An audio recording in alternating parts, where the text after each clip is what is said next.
오직 의인은 믿음으로 말미암아 살리라 라는 제목으로 말씀 함께 나누도록 하겠습니다. 우리는 지난주에 복음을 부끄러워하지 아니하노니 라는 제목으로 로마서 1장 16절 말씀을 살펴보았습니다. 16절 말씀 17절하고 완전히 연결되어 있는 말씀이거든요.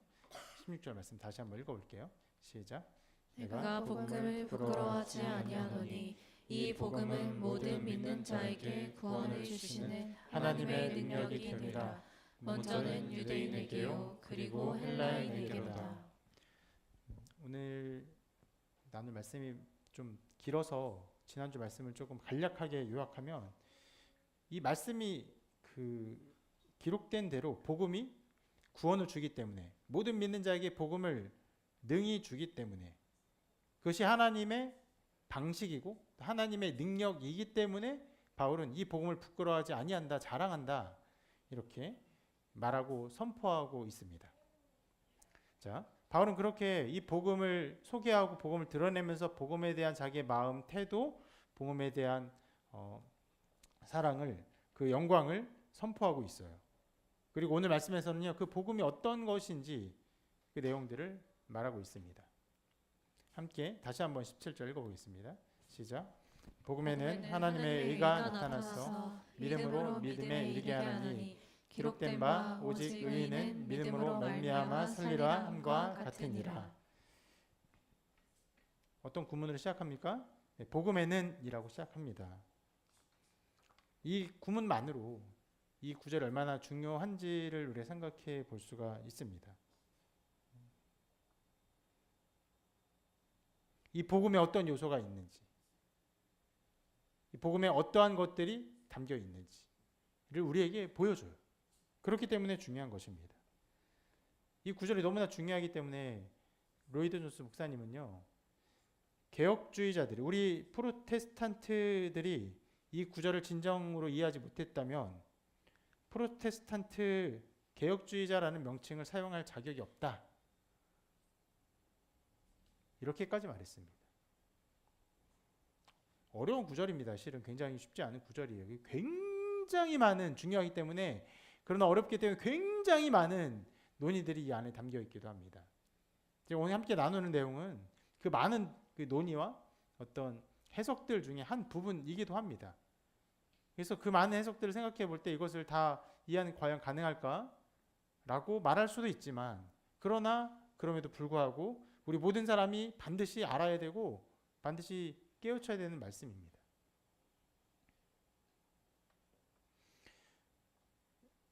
로이드 존스 목사님이 이 구절을 이렇게까지 어떤 면에서는 강하게 말한 것은요, 과장된 표현이 아닌데, 왜냐하면 이 구절에 대한 마틴 루터의 이해가 바로 종교개혁의 시작점입니다.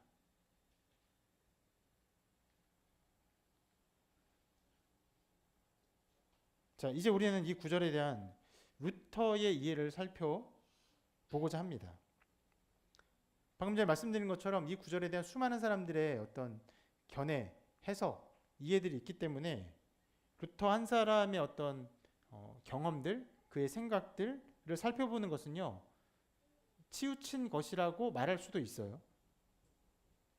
그렇지만 루터를 통해서 하나님께서 이 땅에 이루신 종교개혁의 거대한 물결을 생각해 볼 때, 종교개혁으로 일어난, 전 세계에 일어난 엄청난 역사와 역사의 변화들을 바라볼 때 이러한 탐구는 우리에게 유익이 될 줄로 생각합니다. 게다가 루터가 이 말씀을 알게 된 것은요, 신학자가 이 말씀이 무엇인가 연구하고 공부하고 그렇구나 이 말씀을 깨닫게 되는 것과는 조금 달라요. 루터는 먼저 이 말씀에 대한 잘못된 이해가 있었습니다. 그래서 그로 인해서 엄청난 고통과 괴로움의 시간들을 보냈어요. 그러던 중에 온전히 이 말씀을 깨닫고는 이렇게 말합니다. 바울의 이 표현은 정말 내게 있어서는 낙원으로 들어가는 문과 같이 되었다.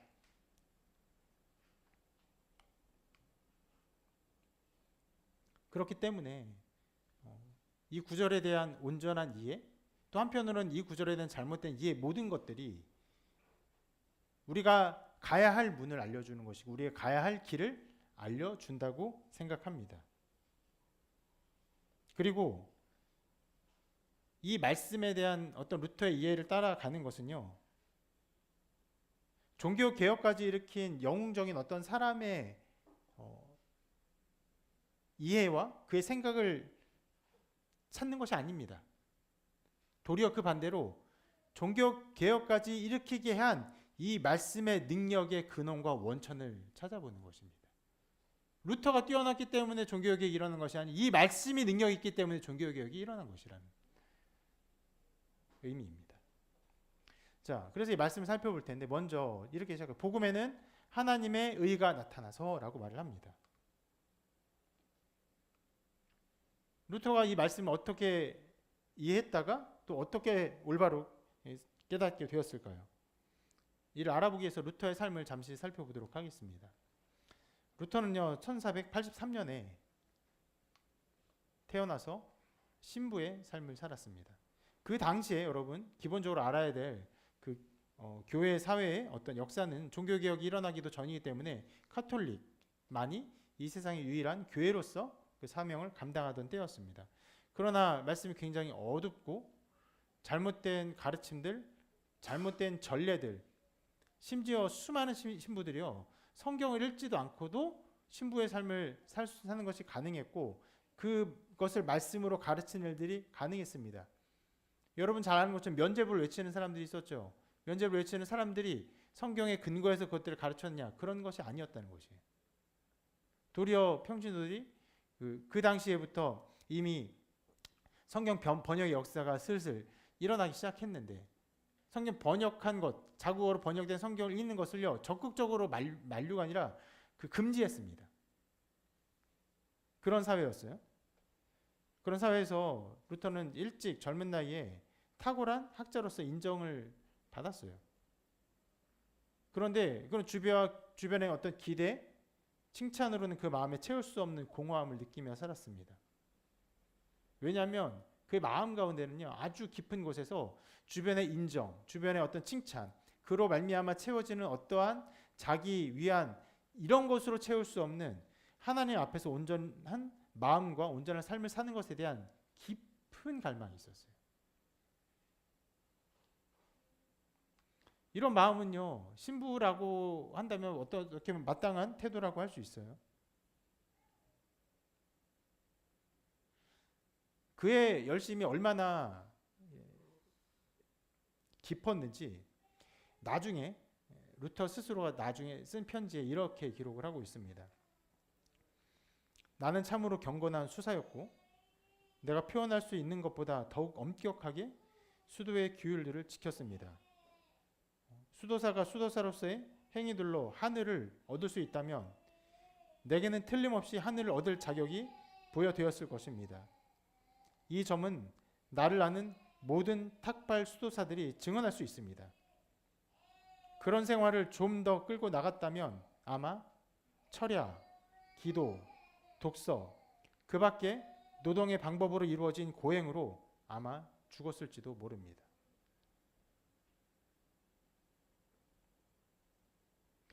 이런 정도로 루터는요 그 누구도 비할 수 없을 정도의 열심 있는 수도사의 삶을 살았어요. 그런데 이 삶에 매진하면 매진할수록 그는 깊은 죄책감을 느꼈습니다.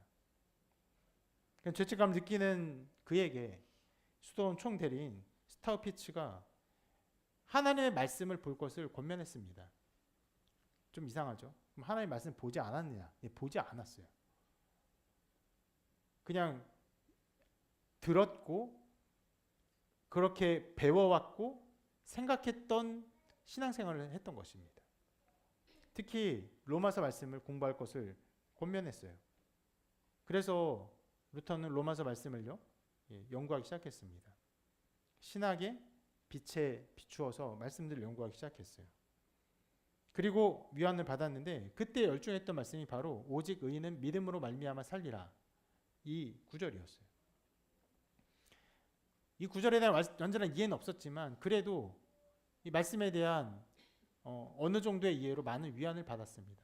이때 스타우피츠가 루터에게 권면했던 말들을 보면 어떤 면에서는요 지금 우리가 이 기독교에서 말하는 그 믿음, 신앙, 주님을 믿는 믿음에 대한 온전함들이 꽤 스타우피츠의 마음에 말에 담겨 있다는 것을 알 수가 있습니다.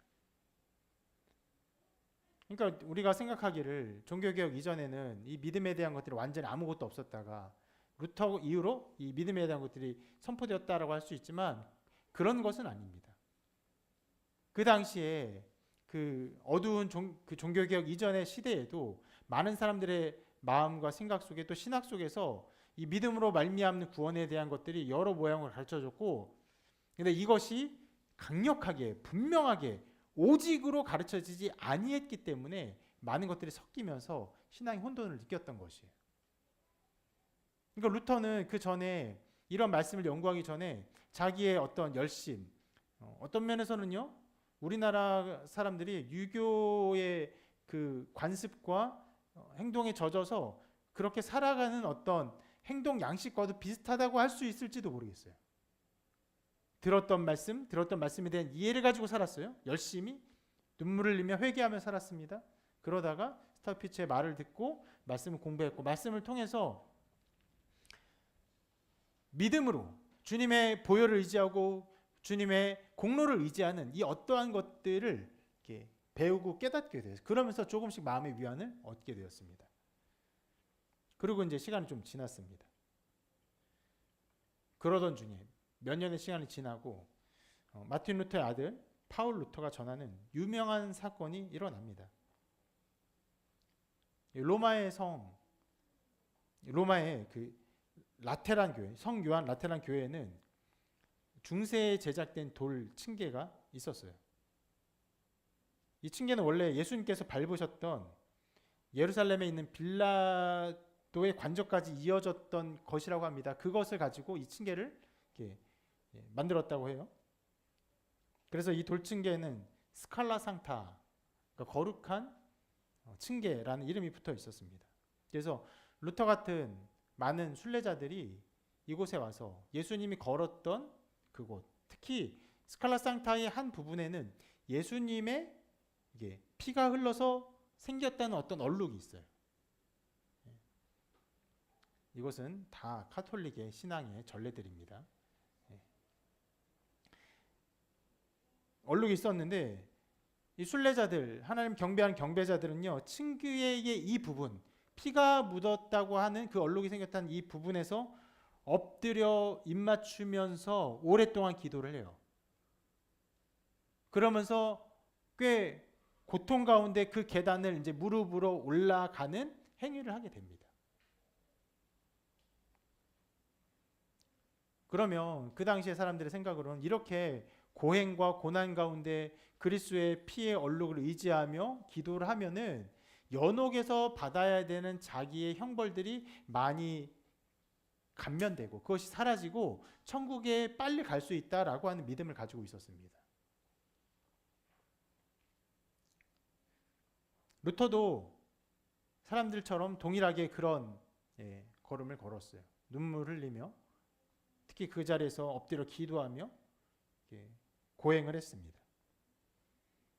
그러다가 로마서 말씀이 자기 마음에 와닿게 됐어요. 생각이 났습니다. 오직 의인은 믿음으로 말미암아 살리라. 그 안에 있으면 있을수록 오직 의인은 믿음으로 말미암아 살리라. 오직 의인은 믿음으로 말미암아 살리라에 대한 말씀이 계속 떠오르는 거예요. 특히 그가 가지고 있었던 원래 있었던 미신적인 어떤 교리들에 대한 마음들, 자기 마음의 생각들, 그리고 자기가 배우고 생각했던 그리고 확립해 나갔던 성경적 신학의 생각들이 충돌하는 거예요. 오직 의인이 믿음으로 어떻게 사느냐? 두려움으로 산다. 스스로 말합니다. 그러다 다시 마음에 생각이 들어요. 믿음으로 산다. 바울이 말합니다. 다시 두려움으로 산다라고 말해요. 중세 스콜라 신학자들이 말을 해요. 믿음으로 산다고 성경이 말합니다. 두려움으로 산다고 주변에 함께 그 계단을 오르던 사람들이 말합니다. 믿음으로 산다고 하나님께서 말씀하셨습니다. 그때의 몸을 질질 끌며 층계를 오르던 루터가 깜짝 놀라서 몸을 일으켜요. 그리고 자신이 우상과 미신에 그리고 우매함에 젖어 있었다는 것을 깨닫고 그 사실에 전율합니다.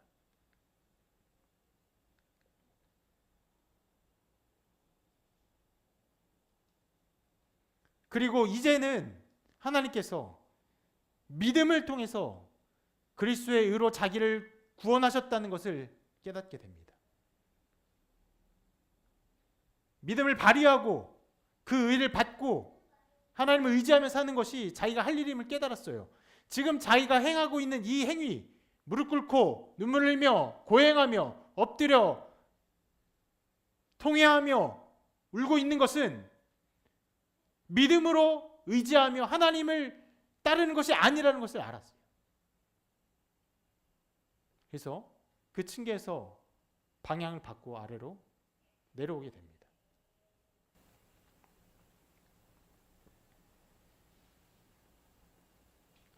자, 이것이 바울의 어떤 신앙적 여정의 한 부분이고 중요한 깨달음을 주었던 한 지점인데요.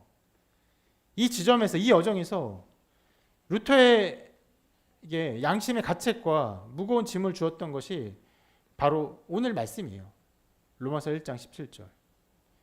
실은 그 중에서도 우리가 오직 의인은 믿음 말미암아 살리라, 이것을 루터가 깨달았던 것인데, 실은 그 앞에 있는 말씀의 부분들을 통해서 많은 죄책감을 받았습니다.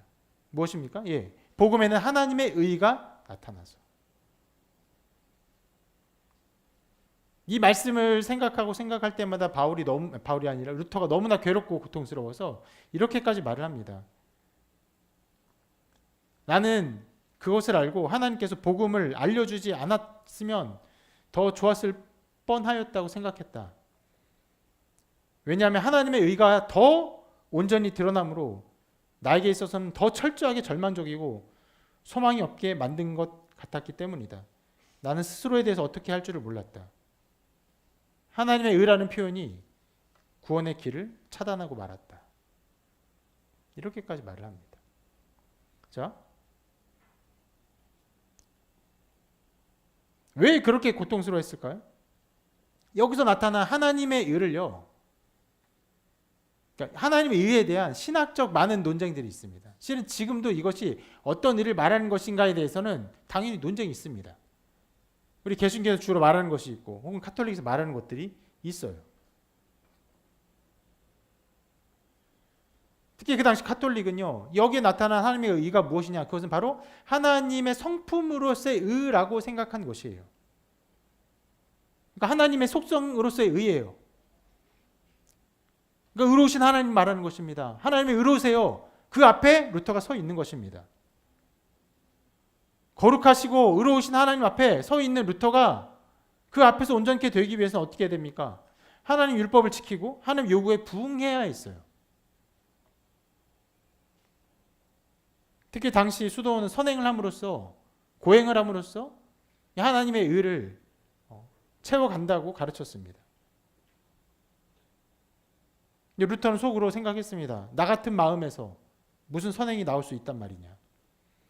완전히 썩어버린 행위들을 가지고 거룩하신 재판장 앞에 내가 어떻게 설 수 있단 말이냐. 루터는요, 오늘 말씀 복음에는 하나님의 의가 나타나서를 이런 식으로 이해한 것이에요. 무슨 말이냐면, 자, 구약에는요 기본적으로 십계명이 나옵니다. 십계명의 말씀을 통해서 하나님의 뜻을 따르라고 하죠. 기본적으로 살인하지 말라, 가난하지 말라 말씀하시죠. 루터가 이야기를 이것은 불완전한 계시라고 생각했어요. 나중에 더 온전한 계시가 나타납니다. 누구를 통해서요? 예수님을 통해서. 특별히 십계명의 계명을 더 크게 확대하면서 어디까지 말씀하십니까? 이렇게까지 말씀하세요. 너희 원수를 사랑하라. 실은 살인하지 말지니라는 미워하지 말라. 간음하지 말지니라는 어떻게 음욕을 품지 말라. 더 나아가서 원수를 사랑하라까지 그 율법이 확대되어 가르쳐 나타납니다. 이렇게 복음에는, 예수 그리스도가 선포하신 그 말씀에는 하나님의 의가 더 온전하게, 완전하게, 깊게 그리고 영광스럽게 드러났다고 생각한 것이에요. 그래서 루터가 절망한 것이에요.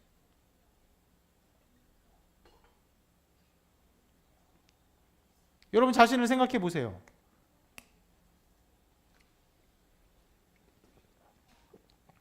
루터가 생각한 바대로 우리의 기독교 신앙을 이해한다면, 미워하지 않아야 되는구나. 음욕을 품지 않아야 되는구나. 원수를 사랑해야 되는구나. 이것으로 완전하게 하나님 앞에 서야 되는구나 라고 했을 때 여러분 누구라도 단 한 사람이라도 단 한 순간이라도 설 수 있겠습니까?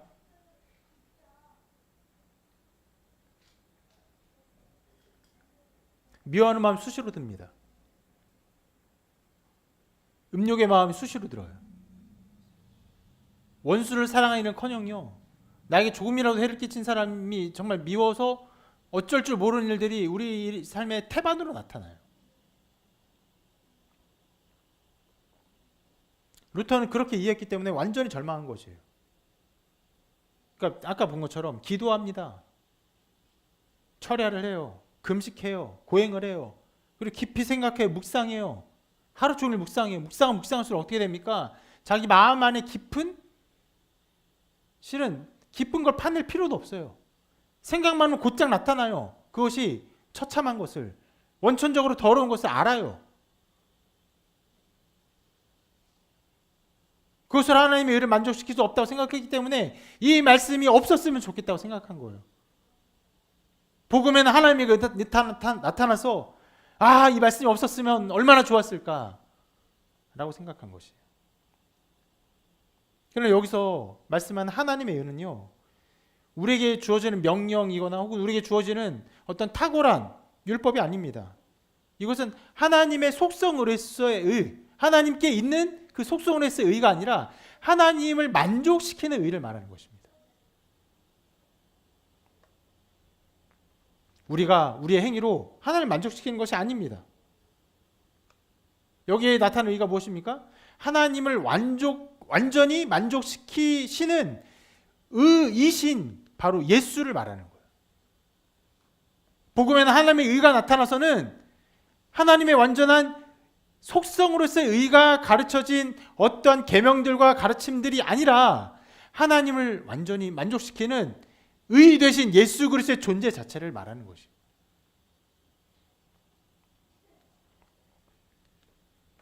예수님 자신을 말하는 것입니다.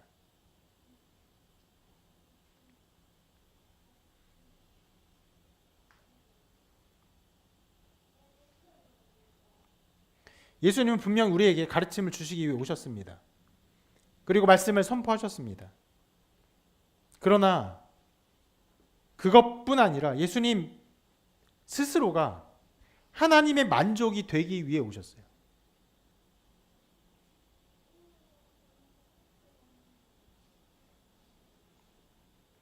두 가지 면에서 하나님의 뜻을 다 이루셨습니다. 하나님의 긍정적인 면에서의 말씀을 다 이루셨죠.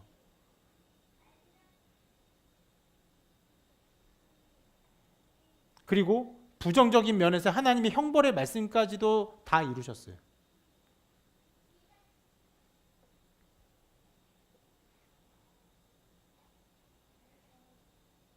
하나님의 말씀 모든 것들이 다 온전하게 선하고 완전하다고 선포하셨습니다.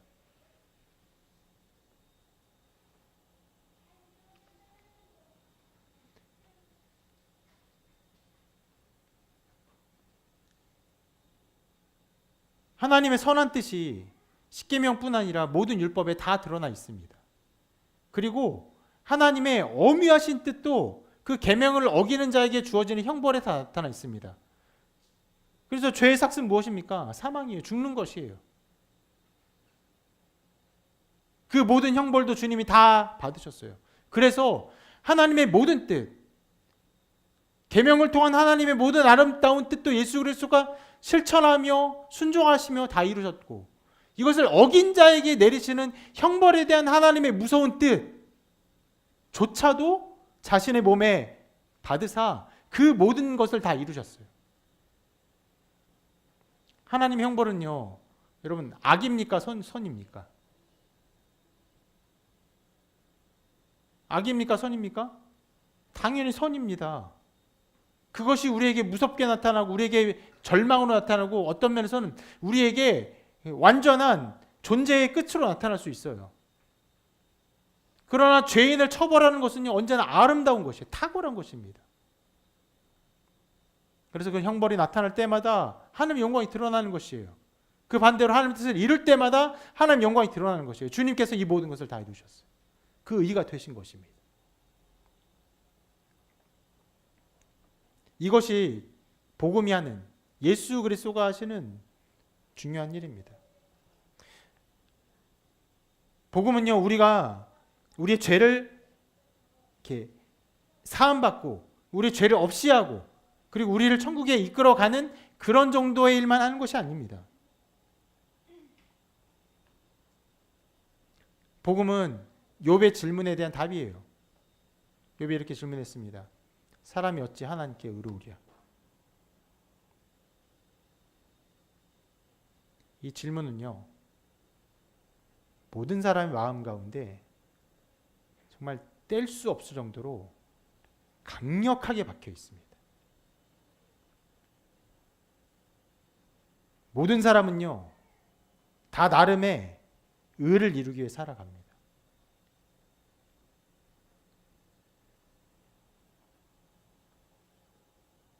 인간의 본능 가운데 인간이 살고 죽어요. 죽으면요, 죽음 이후에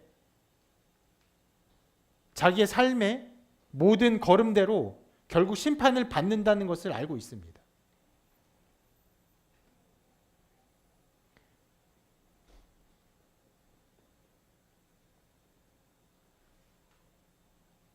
우리 인생은 그냥 살다가 끝나지 않습니다. 심판을 받습니다.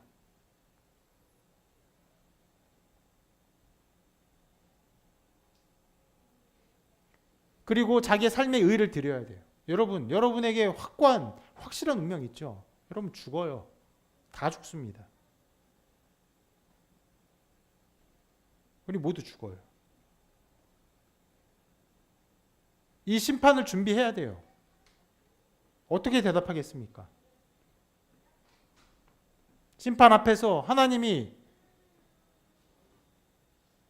너가 천국에 들어오려고 하느냐? 너가 이 천국에 들어올 수 있는 자격이 무엇이냐? 뭐라고 대답하시겠습니까?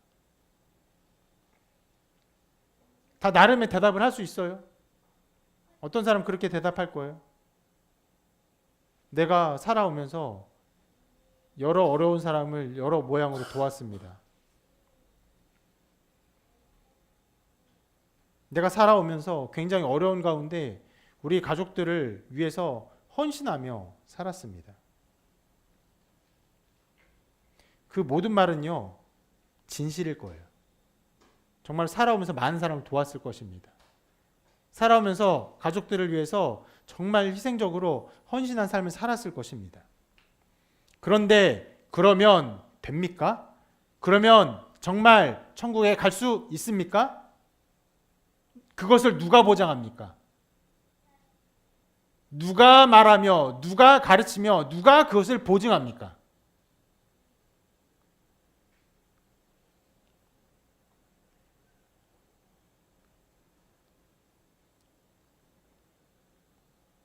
이 세상 살면서도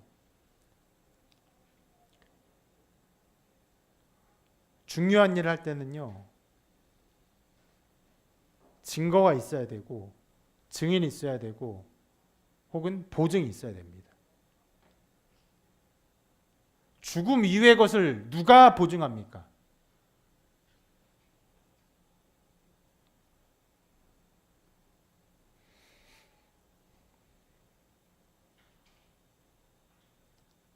참 다양한 삶을 살아갑니다. 인생들이 정말 다양한 삶을 살아가요. 그러나 모든 사람은 반드시 죽습니다. 죽음의 일을 반드시 준비해야 돼요. 준비 안 하겠다고요? 준비 안 하는 게 준비하는 거예요. 뭘 준비하는 겁니까? 멸망을 준비하는 거예요. 저한테 헛소리 하지 말라고요? 저도 헛소리였으면 좋겠어요. 성경이 말합니다. 하나님 말씀하십니다.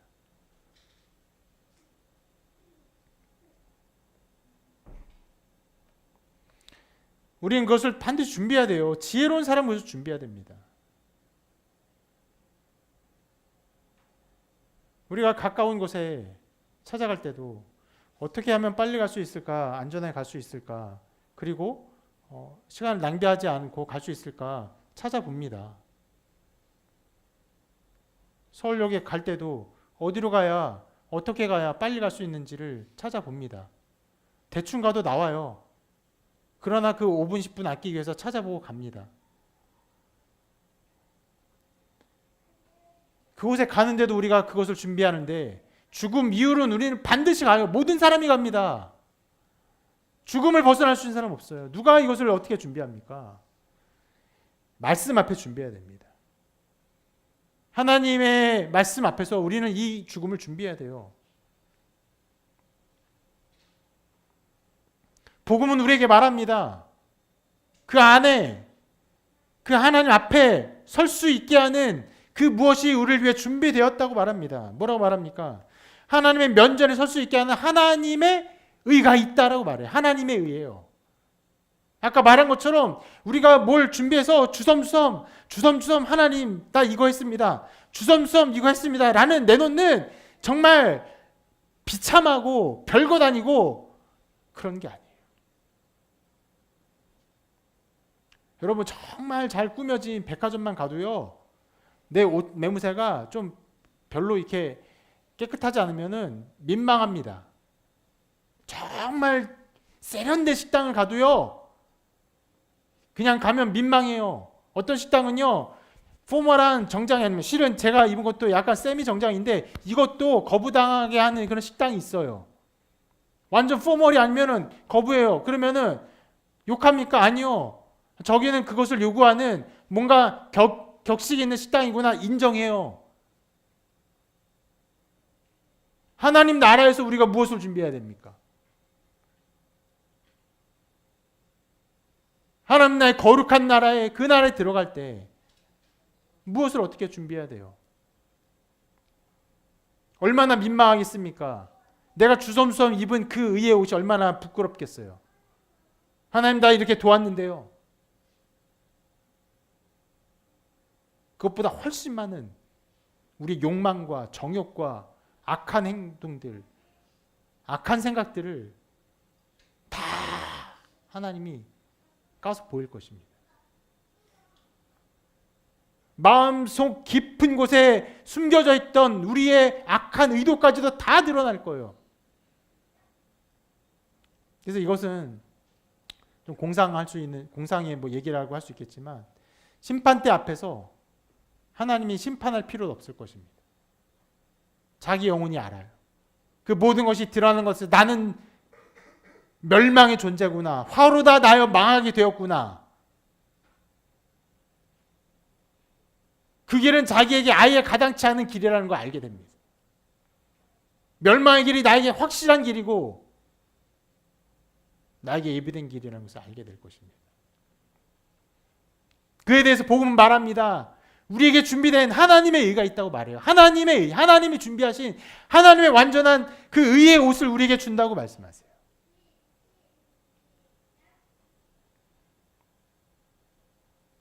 이 의는요, 예수 그리스도가 이루신 이 의는 하나님의 공의를 완전하게 모든 면에서 완벽하게 이루신 의예요. 이 의 아니면요, 하나님의 나라에 들어갈 수 있는 방법이 전혀 없어요. 아까 말한 것처럼 하나님 말씀하신 모든 계명을 다 지키셨어요. 긍정적인 면에서 하나님을 사랑하는 면에서 하나님의 기쁨이 되는 면에서 모든 면에서 하나님 만족이 되셨습니다. 부정적인 면에서 하나님의 모든 형벌을 다 자기 몸에 받으셨어요. 하나님의 모든 말씀이 다 아름답다, 완전하다, 공의롭다, 완전한 심판자이시다, 공의로운 재판장이시다. 이것을 다 이루시는 그 모든 것을 다 이루셨어요. 그분의 의 아니면요, 우리가 하나님 나라에 들어갈 수 있는 길이 전혀 없는 것이에요.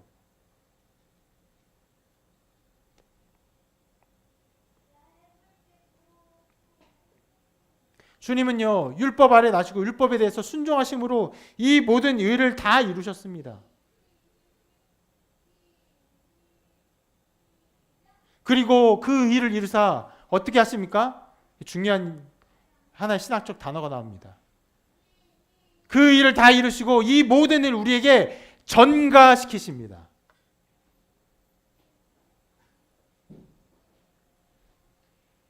임퓨테이션. 우리에게 들어와요. 우리에게 전가시키십니다. 이런 신비한 일이 일어나요.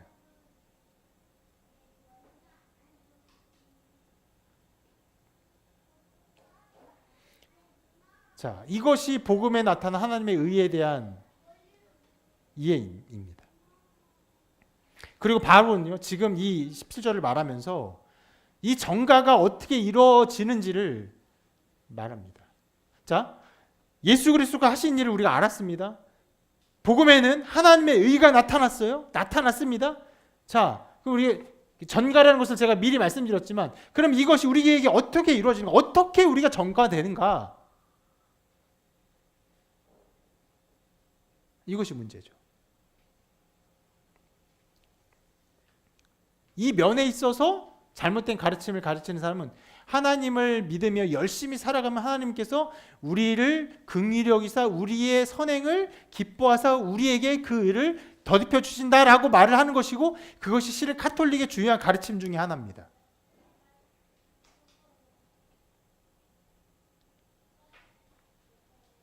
성경은 말합니다. 복음에는 하나님의 의가 나타나서 어떻게 해요? 나타나서 어떻게 됩니까? 믿음으로 믿음에 이르게 하나니.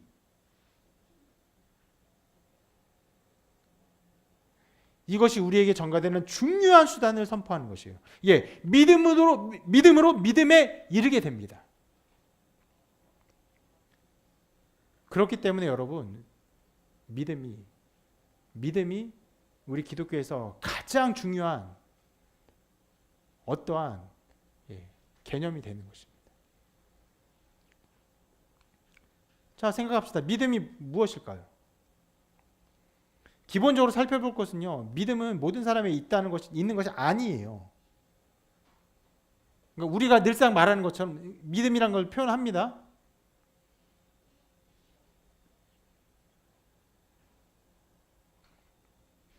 그것을 표현하지만 성경이 말하는 믿음이 모든 사람에 있는 것은 아니다라는 것이. 우리가 보통 무엇을 믿는다고 말할 때는요, 대체로는요, 어떤 수학적 확률의 법칙에 따른 마음의 작용을 믿음이라고 말합니다. 여러분, 올 때 일정 정도의 믿음을 가지고 이곳에 왔어요. 어떻게? 차를 타고 오면 안전하게 이곳에 올 수 있다는 어떤 생각이 기저를 통해서 왔습니다. 차가 불안해요. 아니면 차를 타고 오는데 중간에 막 이렇게 총 쏘는 사람들이 많아서 치안이 엉망이어서 위험해. 그럼 오겠습니까? 안 오죠. 온라인으로 예배 드리거나 하겠죠. 그러나 여러분, 기저 속에서 차를 타고 와도 아무 일 없이 사고 없이 올 수 있다는 어떤 수학적 확률에 근거해서 옵니다. 그것이 우리가 보통 생각하는 믿음의 한 부분이에요. 자, 이것이 우리가 보통 말로 말하는 믿음인데 이것이 성경이 말하는 믿음은 아니라는 것이. 그리고 또 우리가 생각하는 보통의 경우에 믿음이라고 말하는 것은 일종의 막연한 기대와 소망의 마음을 담을 때 믿음이라고 말할 수 있습니다. 종종 저는 이거 얘기할 때 축구 국가대표 얘기를 하는데 2026년 우리나라 축구 국가대표가 16강에 올라갈 것을 믿습니까? 아니라고 생각하는 사람이 있고 어떤 사람 믿는 사람도 있어요. 수학적 확률로는 굉장히 떨어집니다. 도박사들이 수학적 확률을 따지죠. 우리나라는 보통 16개 나라 그 바깥에 있습니다. 보통 좋으면 19위, 20위 요 정도 언저리를 해요. 그래서 좀 잘하면 어쩌다가 올라가는 그런 경우가 있는데, 그런데 그럼에도 불구하고 사랑하니까, 그런 기대가 있으니까, 그런 마음이 있으니까 나는 대표팀이 16강 간다고 믿습니다. 그렇다고 해서 너 수학적 확률이 떨어지는데 믿는다고 멍청한 놈 이렇게 말하는데 아무도 없어요. 믿을 수 있어요. 그렇게 우리의 마음 표현합니다. 근데 그런 것도요, 성경이 말하는 믿음이 아니라는 것이에요. 자, 성경이 믿음을 어떤 용례로 사용하는지 우리가 실은 지난 수련회에서 보았는데 이 말씀 한번 봅시다. 같이 읽어볼게요. 시작. 너희가 그 은혜를 인하여 믿음으로 말미암아 구원을 얻었나니 이것이 너희에게서 난 것이 아니요 하나님의 선물이라. 네, 그렇습니다. 하나님의 선물이 하나님께서 주시는 것이 믿음이에요. 그러니까 우리가 구원받는 어떤 믿음을 갖게 되었을 때, 이 믿음으로 말미암아 하나님의 의리가 전가되었을 때, 이 믿음은요 그냥 모든 사람이 가지고 있는 동일한 마음, 어떤 마음의 양상 속에서 나도 믿습니다 라고 말하는 그런 것들이 아니라 하나님이 우리에게 주시는 어떠한 선물이라는 것이.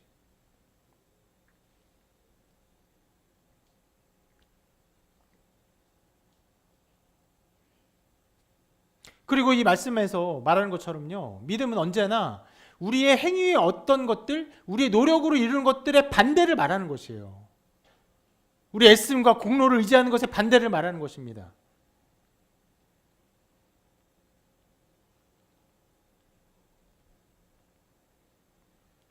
그러니까 이런 식으로 표현하지 않았는데요. 그러니까 믿음으로 믿음에 이르게 하나니라고 표현했지. 자, 보세요. 복음에는 하나님의 의가 나타났나니 신자는 믿음으로 구원을 받는다. 이런 식으로 표현하지 않았어요. 물론 이 문장 자체가 아예 틀린 문장은 아닙니다. 우린 믿음으로 구원 받아요. 그런데 실제로 말씀이 이렇게 기록되어 있었다면 어떤 면에서는요, 굉장히 위험하게 공로주의로, 신앙주의로, 공로주의로 바뀔 수 있는 신앙주의로 이렇게 치환될 수 있어요. 이 생각이. 나는 믿음으로 구원받는 거야. 그래, 난 믿으니까 구원받는구나. 믿으니까 내 믿음 때문에. 남들 안 믿는데 난 믿으니까. 정확하게 공로주의예요.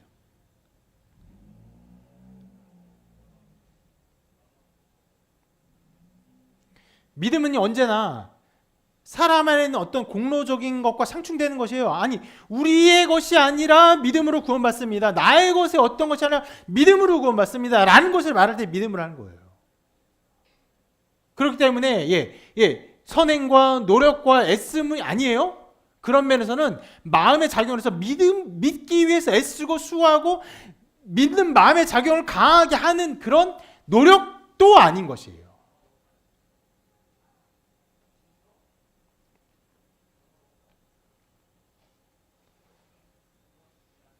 그래서 믿음을 여러 가지로 또 말할 수 있는데, 좀 더 쉽게 말하면 믿음은요 도구요 통로라고 말할 수 있어요.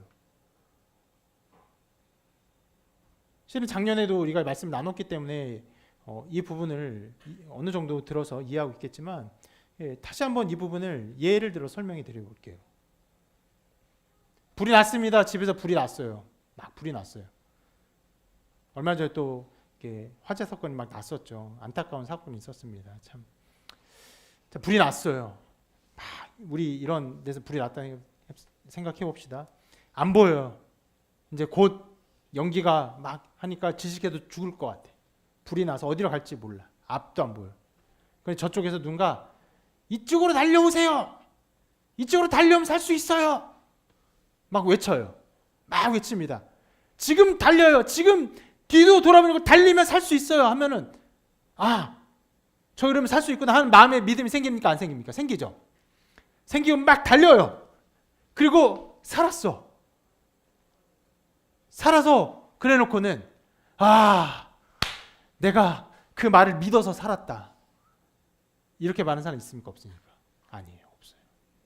누구 때문에 살았습니까? 그 말을 외친 사람 때문에 살았어요. 분명히 내 마음이 믿었어요. 그 마음 붙들었다고요. 근데 그 붙든 마음 때문에 산 게 아니라는 걸 본인도 알아요. 그건 어떤 면에서는요 불가피한 작용이에요. 어떤 작용입니까? 나는 절망이야, 죽음이야, 멸망이야, 이제 끝났어. 그런데 구원의 메시지가 오니까 그걸 붙들 수밖에 없는 거예요. 그래서 붙들었어요. 믿음으로 그 말을 믿었어요. 실은 여러분 굉장히 도박 같은 일이에요. 가다가 뭐가 떨어지면 어떻게 해요? 말 듣고 갔는데 저 사람, 내 생각엔 저 사람이 한 15m 밖에서 말을 하고 있는데 한 4m 앞에서 안 보이는데 이 앞에 벽이 있거나 혹은 이 앞에 거대한 불길에서 내가 타 죽으면 어떻게 해요? 여러 가지 도박 같은 일이에요. 그렇지만 믿었어요. 그래서 살았어요. 그 모든 면이 어떤 면에서는 믿지 않을 수도 있었고 여러 가지 난관들이 있었지만 결국 자기가 믿어 살았어요. 그렇지만 그것을 내가 믿었으니까 살았다라고 생각할 사람 아무도 없어요. 단 하나 유일한 통로인 구원의 길을 알려준 그 사람 때문에, 그 메시지 때문에 내가 살았다라고 해요. 실은 우리의 믿음이 바로 이런 것이. 실은 그래서 이 예화에 많은 것들이 담겨 있습니다. 무엇이 담겨 있습니까? 나는 멸망당할 죄인이라는 개념이 함께 담겨 있어요.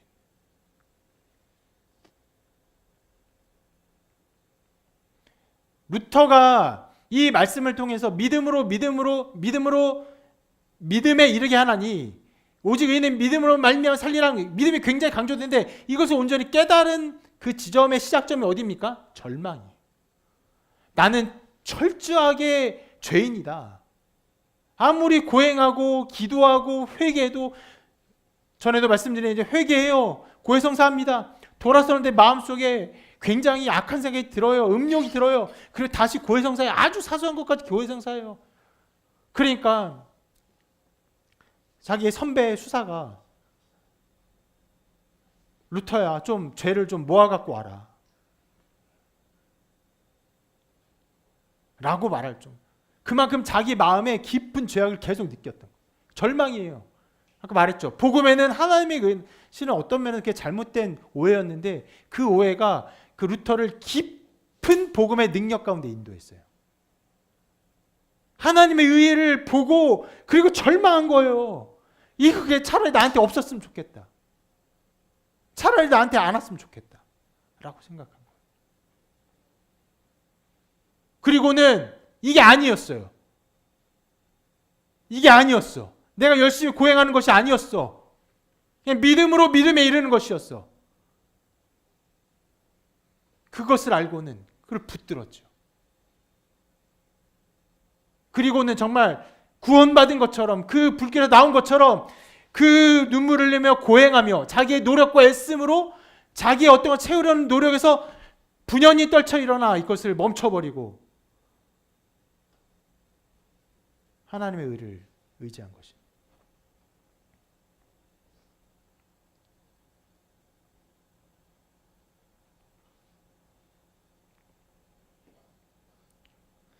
근데 여기에서 한 가지 좀 의구가 아까도 한 말이지만 왜 표현을 믿음에서 믿음으로라고 했나?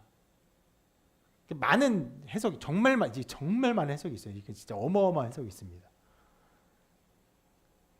그래서 예를 몇 개 들면 뭐 구약의 믿음에서 신약의 믿음으로 이렇게 표현하기도 하고 어떤 사람 약한 믿음에서 강한 믿음으로 혹은 죽음에서 죽음으로라는 표현처럼 그냥 믿음을 강조한 표현이라고 생각하기도 합니다.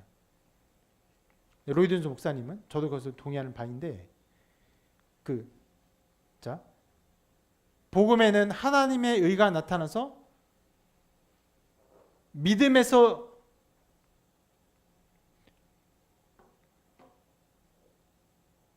믿음으로 믿음에 이르게 하나니 이렇게 되는데 자 저기 잘못됐는데요. 믿음으로라는 것이요 뭐냐면 믿음이라고 하는 하나님께서 믿음으로 구원하는 그 모든 하나님의 구원의 방편을 말하는 거예요. 하나님 구원의 방편으로 말미암아 하나님께서 그렇게 하시는 것으로 말미암아 어떻게 됐어요? 그로 말미암아 믿음에 이르게 된 것이.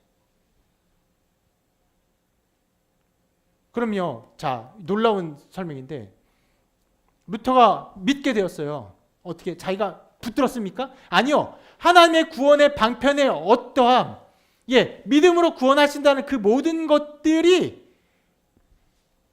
그 루터를 믿음으로 인도했어요. 내 모든 열심이 아니구나. 열심이 아니구나. 내 노력이 아니구나. 어떤 것도 아니구나. 그냥 믿음으로 이르는구나. 하나의 그 구원의 방편이 루터를 정말 그 믿음의 방편으로 인도한 것이. 그러니까 이 구절은요, 그렇게 설명할 때만이 정말 아까 말한 것처럼 어떤 신앙주의, 공로주의, 신앙으로 말미암은 공로주의를 벗어날 수 있는 거예요. 그래서 정말 이 믿음이 예수 그리스도를 믿는 믿음이구나라고 했을 때 저는 종종 이런 제스처를 취합니다. 이렇게 다 손을 내려놓고 믿음으로 구원받는 것이. 아무것도 할 게 없어요. 내가 아무것도 할 게 없어요. 그냥 믿음으로 구원받는 거예요. 철저한 나의 행위의 의지를 다 내려놓는 것. 어떤 면에서는 무릎도 안 꿇어요. 그런 면에서의 어떤 신앙적 행위조차도 하지 않아요. 루터는 어떻게 했습니까? 무릎 꿇고 있다 어떻게 했습니까? 일어섰죠. 모르겠어요. 루터가 그래서 깨달았을 때 이러지 않았을까?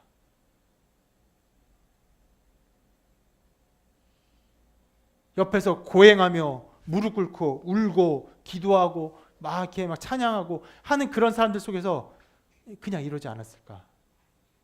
그 모든 것을 떨쳐버리고 오직 예수 그리스도의 의, 하나님의 의만 의지하는 그 믿음 속에서 분연히 떨쳐 일어났어요. 이러지 않았을까 생각을 합니다.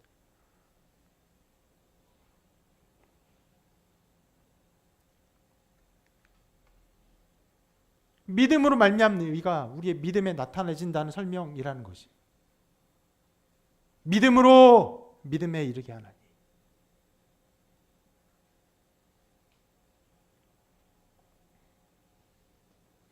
그러면서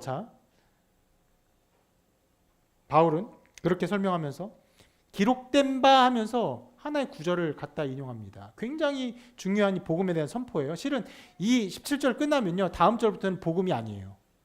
어떤 면에서는 그 무서운 심판이 나옵니다. 그래서 시작이 뭔지 아십니까? 하나님의 진노가 이렇게 시작해요.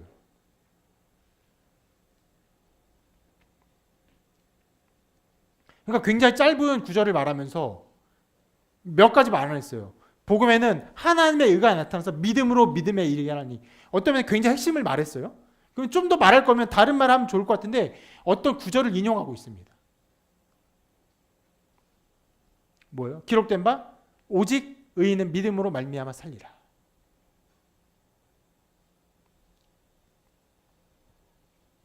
구약의 선포적인 말씀을 여기서 인용하고 있습니다. 실은 루터가요. 하나님의 의에 대해서 오해하고 있었고 그 의를 온전히 깨닫게 되었는데 그가 하나님의 의에 대해서 온전히 깨닫게 되게 한 말씀이 또 이 말씀에 대한 이해와 연관되어 있습니다. 아까 말했죠. 루터는요. 자기의 죄를 다 씻을 수 없어서 엄청나게 고민했습니다. 실은 깨닫는 그 순간에 뭘 했습니까? 죄를 씻는 고행의 눈물을 흘리며 기도를 했어요. 수많은 고행자들과 함께. 그런데 보세요. 자, 고행하고 있어요. 고행하는데 마음속에 루터의 마음에 이 말씀이 계속 떠올랐다가 오직 의인은 믿음으로 말미암아 살리라. 오직 의인은 믿음으로 말미암아 살리라. 오직 의인은 믿음으로 살리라. 뭐라고 말하는 겁니까? 이 말씀이 의인이 있다고 선포하는 거예요. 말씀이 이렇게 저렇게 하면 너가 의인이 될 것이라고 말하는 게 아니라 의인이 있어요. 의인은 믿음으로 말미암아 살아요. 그것이 선포된 말씀이에요. 그런 의인을 나타내고 있는 거예요. 잘못 생각하면요. 의인은 믿음으로 말미암아 살아간다. 그렇게 믿음으로 이제 살아간다. 열심히 살아간다. 이런 식으로 해갈 수 있습니다. 루터가 모든 면에서 말씀들을 잘못 해석했는데 신약에 나타난 의, 아까 말한 것처럼 살인하지 않고 미워하지 않고 간음하지 않고 의병을 품지 않고 더 나아가 원수를 사랑하고 이런 의가 신약에 나타났고 의인은 믿음으로 말미암아 그러한 의를 이루며 살아간다라고 이해를 했던 것이죠. 이 말씀을 원래. 그래서 좌절한 것이죠. 의인은 믿음으로 말미암아 원수를 사랑하면 살아가야 되는데 전혀 그런 거 없는 거예요. 그리고 아까 말했던 것처럼 루터가 자기의 삶에 자신이 있었습니까? 자신이 없었습니까? 자신의 고행과 열심과 수도사 삶에 대한 철저한 헌신에 자신이 있었어요? 없었어요? 있었죠. 그것으로 의인은 되지 않았지만 누구나 다 인정하는 것처럼 내가 그 삶을 조금 더 살았으면 나는 죽었을 것이다 라고 말해요. 모든 선배들이 위에 상위 신부들이 수도사들이 자기에게 죄를 더 모아갖고 와라. 그리고 좀 그만 좀 해라 라고 말할 정도로 과잉된 행동에 어떠한 것들이 루터에 가득 차 있었어요. 그것이 이 모든 말씀의 이해와 연관되어 있는데 실상 루터처럼 열심히 있는 사람 없었어요. 그러면 루터 자신이 의인이라고 말할 수 없고 의인이 그렇게 살아간다고 한다는 것에 대한 말씀으로 고통을 받고 두려움을 가지고 그렇게 살아가고 있었는데 이 말씀은 아니에요. 믿음으로 말미암아 산대요. 그리고 의인이 있대요. 지금 두 가지 중 하나입니다. 이 말씀이 허황된 이상주의의 어떤 꿈과 같은 혹은 거짓이든지 아니면 자기가 잘못한 것이든지.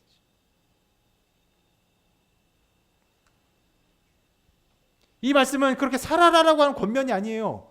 선포입니다. 믿음으로 말미암아 살게 되는 일을 선포하는 것이에요. 그렇게 하나님 보시기에 실은 인간 다 죄인이지만 그럼에도 불구하고 완전한 의인이 있어요. 흠없고 점없는 의인이 있다고 선포하는 거예요. 의인이 있어요. 의인이 믿음으로 말미암아 살아요. 이 모든 것을 종합적으로 경험하고 깨닫고 연구하고 그리고 자기의 어떤 행동, 거기서 고행하며 했던 행동들이 함께 어우러져서 여기서 나타나는 의인은 성품적인 의를 공로적으로 쌓은 사람이 아니라는 것을 깨달아요. 도리어 공로적으로 쌓을수록 하나님의 의, 나에게 주시는 의를 거부하는 것이라는 것을 깨닫게 됩니다. 순전하게 받는 것이. 순전하게 받아요. 어떻게 됩니까? 순전하게 받으면 의인이에요. 순전하게 믿음으로 그것을 받는 자만이 의인인 것이에요. 어떤 면에서는 아무것도 할 게 없어요. 가장 간단해요. 어떤 노력도 해서는 안 돼요.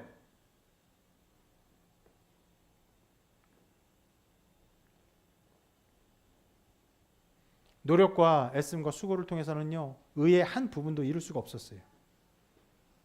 그러나 하나님께서 그 의를 전가시키실 때, 믿음으로 말미암아 그에게 하나님의 의를 주실 때, 그 의는요 인간에게 의가 되는 것이에요. 의인이 되는 거, 하나님 보시기에 의인이 되는 것이에요. 그리고 이 모든 걸 깨달았을 때 루터는 총체적으로 변화됩니다. 이렇게 말했죠. 내가 그 차이를 알았을 때, 곧 율법과 복음이 별개라는 것을 알게 되었을 때 나는 벽을 허물었다. 이렇게 계속 말합니다. 내가 이전에 하나님의 의라는 표현을 미워한 것만큼 이제는 그 표현을 내 가장 사랑하고 위안을 주는 말씀으로 여기기 시작했다. 이 표현은 정말 내게 있어서 낙원으로 들어가는 문과 같이 되었다.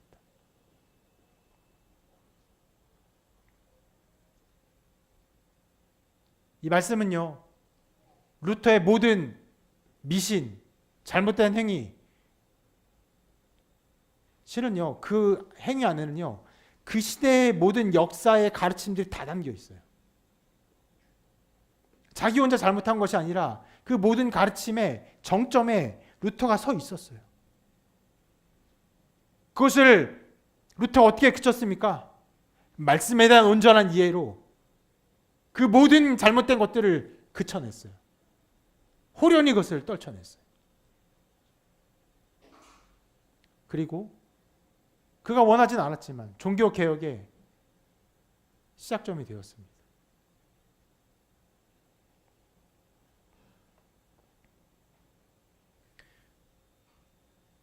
루터가 타고난 학자여서 이루어진 것이 아니에요.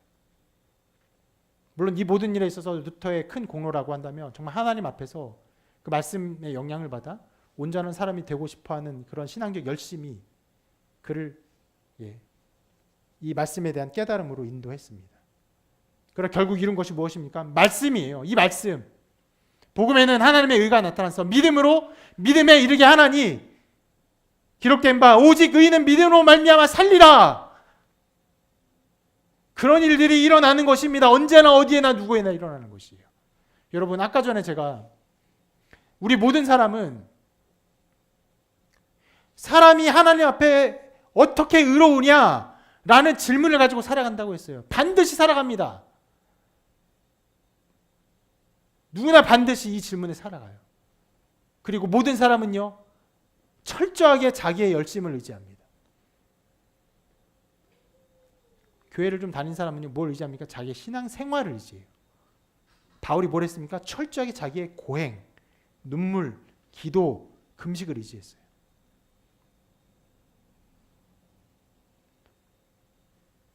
그러나 거기에 구원이 있지 않아요. 오직 우리의 구원의 근거는요, 우리의 반석이신, 우리의 의대신, 하나님의 의이신 예수 그리스도, 그분의 완전하심, 그분의 죽음, 그분의 부활, 그분이 성령으로 말미암아 우리를 자녀 삼으심, 이 모든 것에 있는 것입니다.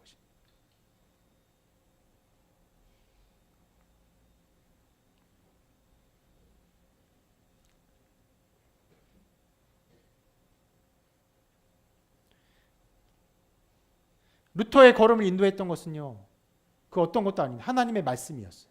살아있는 하나님 말씀이 수많은 잘못된 가르침과 잘못된 전례들을 통해서 그것이 묻혀 있었고 가려져 있었지만 그러나 뚫고 나왔습니다. 뚫고 나왔어요. 오직 믿음으로, 오직 믿음으로, 오직 믿음으로 이를 구원하는 능력의 하나님의 말씀으로 그 모든 악함을 뚫고 나오고 그 빛을 비추었습니다.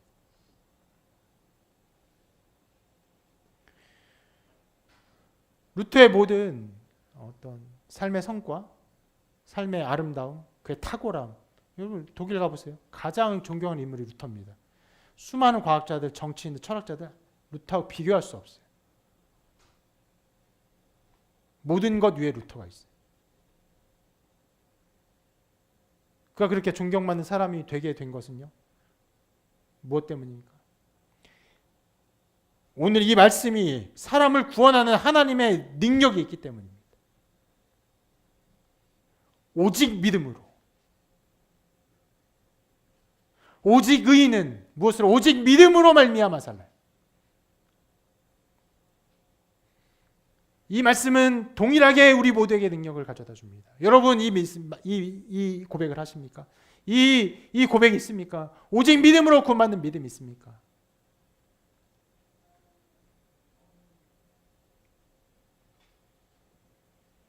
오직 예수 그리스도의 십자가의 죽음과 부활을 믿는 믿음 때문에 저도 구원을 받았고 그 구원을 받는 그 시기에 정말 저는 정말 이런 느낌이었어요.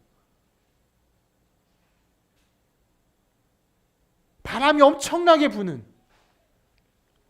그 수련회장에서 수많은 사람들이 있었는데 저 하늘의 하나님, 천지를 지신 하나님 아버지, 하나님 앞에서 내가 이렇게 서 있어요. 그러나 무엇으로? 의인으로, 오직 믿음으로, 무엇을 믿는 믿음으로? 예수 그리스도가 나를 위해 죽으시고 부활하셨다는, 그리고 그의 공로를 나의 것이 되게 하셨다는 그것을 믿는 믿음으로 내가 아무것도 할 것이 없다는 것을 깨닫는 그 믿음 가운데 서 있습니다. 그러므로 감히 저는 루터도 이렇게 서 있지 않을까라고 생각을 합니다. 말씀 언제나 우리에게 너가 무엇을 할 것이 아니다. 오직 믿음으로, 오직 의인은 믿음으로 말미암아 살리라 가르쳐 주기 때문에 그렇습니다.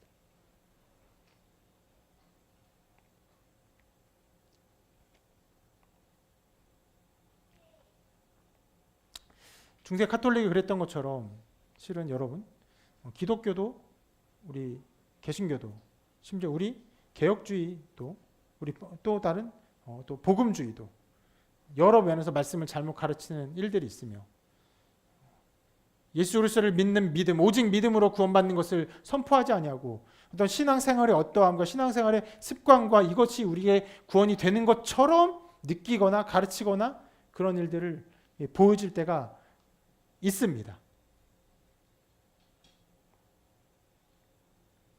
그러나 이 말씀은 능력이 있어서 스스로 그 능력을 드러냅니다. 복음에는 하나님의 의가 나타나서 믿음으로 믿음에 이르게 하나니 기록된 바 오직 의인은 믿음으로 말미암아 살리라 것 같습니다.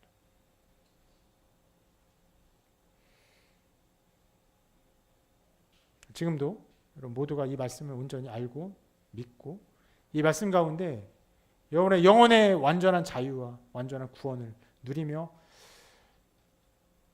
아무것도 할 게 없으나 그 가운데 할 수 있는 것이 단 한 가지가 있죠. 무엇입니까? 감사와 찬양입니다.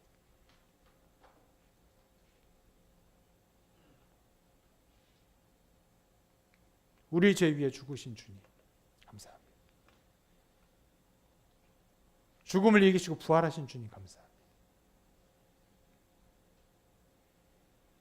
이 모든 일을 이루신 하나님, 태초부터 작정하신 이 모든 일에 감사합니다. 홀로 하나님 찬양을 받으시옵소서. 이런 고백과 이런 믿음이 여러분 삶 가운데 가득하시기를 주님의 이름으로 축원합니다.